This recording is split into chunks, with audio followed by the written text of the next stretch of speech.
Everybody good? Good. All right, so really good week of preparation. I just appreciate the coaches and the players for their response and a lot of juice, a lot of guys running around the right way. So excited to keep building. My preparation never stops until we actually get to the game and the ball's kicked off. I'm sure you guys already saw the injury report, but the two guys questionable, like DJ Moore and Swift, running around well today, look pretty good. So we'll just see how the next couple of days go and see what happens on game day. Questions? How much work were they both able to get in today? I probably had 2 or 3 plays per period, so it wasn't a full day's work, but just kind of ease those guys back into it and see how they feel. Thomas, with Roshan out, how does that? Who are some of the guys that can kind of step in and fill? I mean, he's got kind of unique skill set, but is that where Travis can kind of step in for you guys? Yeah, 1,000%. I obviously got a long history with Travis. I recruited Travis in Miami and coached him for 3 years, so definitely he's always been dependable.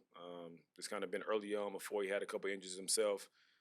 Really involved in third down, also in 2 minute, but kind of take a bigger role this week as far as being more involved in the normal D&D process. When you're dealing with the injuries that DJ and Swift have, the fact that you were indoors and on turf, did that affect the decision for them to sit the first 2 days? No, not at all. It was more about just giving those guys an opportunity to rest and rehab the proper way and see how the week went on. Thomas, when you called plays back in Carolina, did you ever do so from the sideline, or was it always in I was always on the sideline, yes. It's my first time this year being in the box, period. So I was always on the sideline when I was in Carolina and years prior to that, too. What are the pros and drawbacks of being in the box and on the sideline? I think just one is personal preference. Two, this year was a little bit different because of my role initially and trying to give eyes to Shane from an up top visual standpoint. Obviously, you can see the entire field from a different lens being up top. But other than that, it's kind of based off of the flow of the game, of the things we already have, strip it on the call sheet and kind of just playing it D&D and ready to make adjustments as the game goes along. What do you like about the perspective you get from the sideline in calling plays?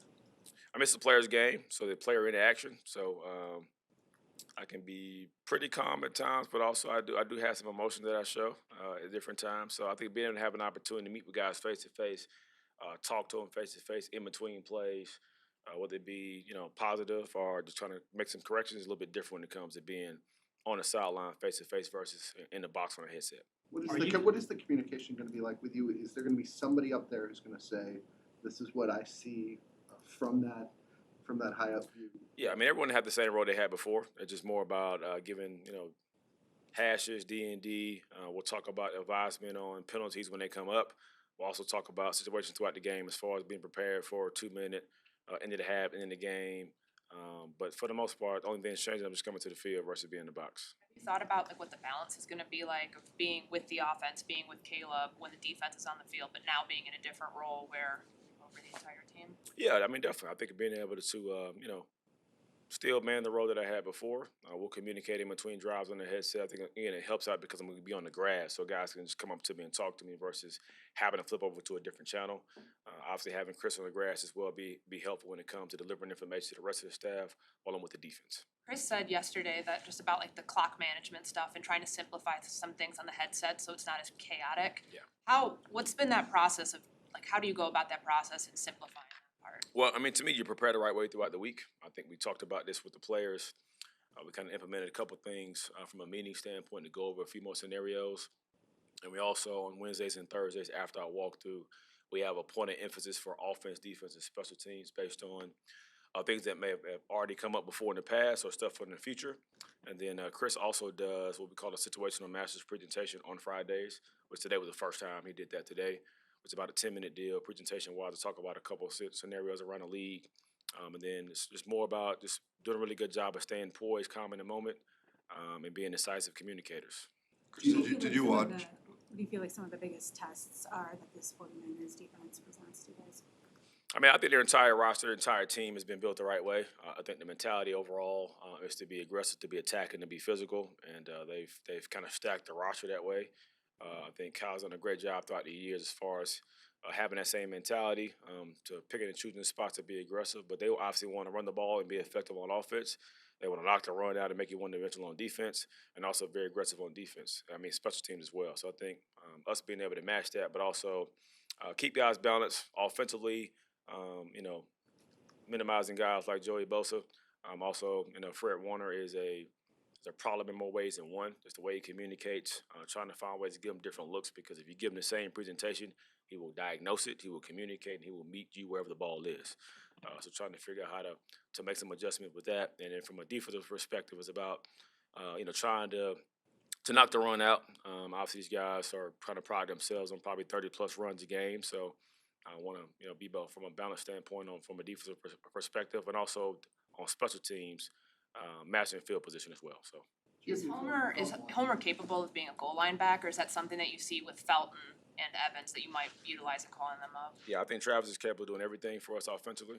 I think anytime you talk about that position, running back wise, I'm not really into building a roster of situational guys because of that position is so volatile. At some point, you're going to need all of them to go play. And at some point, even your third or fourth guys are going to probably start a couple games for you. So I have full faith and confidence in him and the entire room in general. Coach, regardless of how you guys got here, you are part of a historic battle for this organization. Black head coach, black quarterback. Has that resonated with you at all throughout the week, or at any point throughout this change? Yeah, I'm definitely aware of it. I'm obviously reminded every day of certain things that have transpired before here. Obviously, the most important thing to me is making sure I have this team in the right spot. We're wired mentally from top to bottom, that we're executing and firing all cylinders as far as the coaching staff goes and players.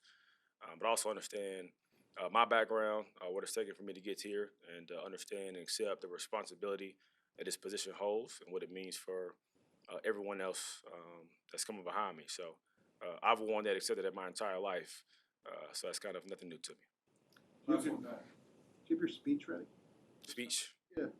Nah, I'm going to wing it, I'm going to just get up there and let it go. I think, I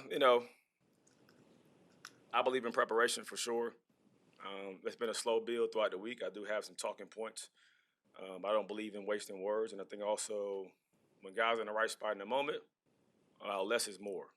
And so I think as the week goes on, I talk less, let them talk more. And when it comes down to it, I have a few things to say to get guys going in the right direction, and we'll go turn them loose. So excited about it. Thank you. Thank you guys. Have a good day.